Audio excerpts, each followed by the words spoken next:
Expiry ஆகுது. Bank நிஃப்டியோட levels எப்படி இருக்கும் அப்படின்றத நம்ம பார்க்கலாம். எங்கெங்கே சப்போர்ட்ஸ் இருக்குது, எங்கே ரெசிஸ்டன்ஸ் இருக்குன்றது. இப்போ நம்ம ஏற்கனவே சொன்ன மாதிரி ஒரு நாளும் அடுத்த நாள் வந்து என்ன இண்டெக்ஸ் வந்து எக்ஸ்பைரி ஆகுதோ அதோட சப்போர்ட் ரெசிஸ்டன்ஸை பற்றி ஒரு நாளுக்கும் வீடியோ போடுறோம். சப்போர்ட் அண்ட் ரெசிஸ்டன்ஸ் தெரிஞ்சுக்கோங்க. இப்போ பேங்க் நிஃப்டியை பார்க்கலாம். ஃபர்ஸ்ட் வந்து சப்போர்ட் அண்ட் ரெசிஸ்டன்ஸ் அதோட பிவோட் எங்கே இருக்குது அப்படின்னு பார்த்தோம்னா 47,153 ஒரு பிவோட் பாயிண்டாக இருக்குது. அதுதான் பிவோட் லெவல்.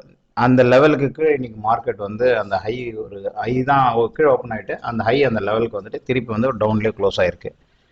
இப்போ நமக்கு சப்போர்ட் அப்படின்னு பார்த்தா அந்த S1ஓட சப்போர்ட் வந்து 45,670 அந்த லெவலை கட் பண்ணி இப்போ S2 சப்போர்ட்டை நோக்கி போய்கிட்டு இருக்கு. இப்போ 45,015 அப்படின்றது வந்து ஒரு க்ளோஸாக இருக்குது இந்த நிஃப்டிக்கு, இது பேங்க் நிஃப்டிக்கு.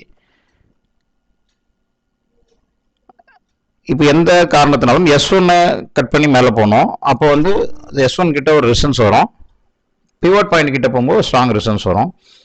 இப்போ புல்லிஷ் பேரிஷ் அப்படின்றது நம்ம இந்த பிவோட் லெவல்ஸ் வச்சு எப்படி தெரிஞ்சுக்கலாம்னா, பிவோட் அப்படின்றது மெயின் நம்மளுக்கு, அதுக்கு மேலே இருந்தால் புல்லிஷ், அதுக்கு கீழே இருந்தால் பேரிஷ் அப்படின்றது நம்ம எடுத்துக்கலாம். அப்போ என்ன ஆகும், சப்போர்ட் லெவல்ஸ் வரும்போது நம்ம வந்து ஒரு பையிங் ஆப்பர்ச்சுனிட்டியாக நினைக்கலாம்.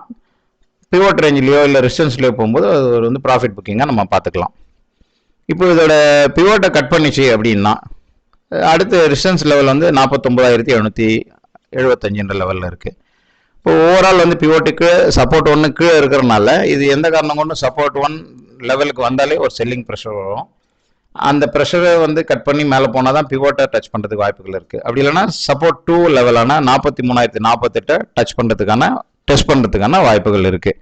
இப்போ இதே நம்ம வந்து இதில் வந்து இப்போ ஷார்ட் டர்ம் மூவிங் ஆவரேஜ் அப்படின்றது பார்த்தோம்னா அதுவும் வந்து 46,918 லெவலில் இருக்குது. இந்த ரெண்டுமே வந்து உங்களுக்கு வந்து 47,153 பிவோட் லெவலாகவும் 46,918 வந்து மூவிங் ஆவரேஜ் இருக்கிறனால இந்த லெவலுக்கு மேலே போனால் தான் வந்து ஒரு பையிங் ஆப்பர்ச்சுனிட்டி இல்லை ஒரு புல்லிஷ் மோட் அப்படின்றது பார்க்கலாம். இல்லைன்னா அதுக்கு வரைக்கும் எங்கே போனாலும் வந்து ப்ராஃபிட் புக்கிங்காக தான் இருக்கும். இதை நம்ம வந்து ஒரு ஃபெபனச்சி ஆஸ்பெக்ட்ஸில் ஃபெபனச்சியோட ஃபார்முலாஸ் படி நம்ம பார்க்கலாம். இதை அது எப்படி இருக்கும் அப்படின்னு பார்த்தோம்னா நம்ம வந்து இப்போ பேங்க் நிஃப்டியோட லைஃப் டைம் ஐன்னு சொல்லலாம். ரீசெண்டாக வந்த 28 டிசம்பரில் வந்த ஐயான 48,636 லெவலுக்கும் 10 ஜனவரி வந்த லோ ஆன 47,010 லெவலுக்கும் உள்ள ஃபெபனச்சி டிராயிங் பண்ணோம் அப்படின்னா இது 100% ரீட்ரேஸ்மெண்ட் ஆன 47,010 வந்து இன்னைக்கு மேலே க்ளோஸ் பண்ணி கட் பண்ணி அதுக்கு கீழே செஷன் ஆயிருக்கு. அதாவது பார்த்தீங்கன்னா அந்த ஒரு கடந்த 3-4 நாட்களாகவே அது கீழே செஷன் ஆயிருக்கு. இப்போ அதோட 127.2% டார்கெட்டான 46,568 161.8% 46,006 வந்து சப்போர்ட்டாக இருந்தது. அந்த லெவலில் கட் பண்ணி கீழே வந்திருக்கு.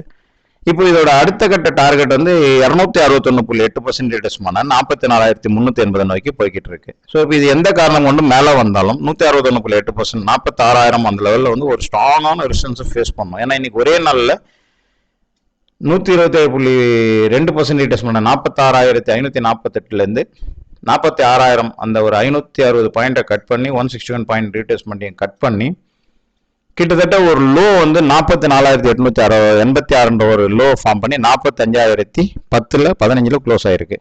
ஸோ இது ஒரு பேரிஷ் வீக் மாடலில் தான் இருக்கிறனால நம்ம வந்து பையிங்கில் வந்து கேர்ஃபுல்லாக இருக்கணும். இதோட சப்போர்ட்ஸ் அப்படின்னு பார்த்தா 44,380 அடுத்த வந்து சப்போர்ட்டாக இருக்கும் ஆஸ் பர் த ஃபெபனச்சி. ரெசிஸ்டன்ஸ் 46,000 வந்து ரெசிஸ்டன்ஸாக இருக்கும்.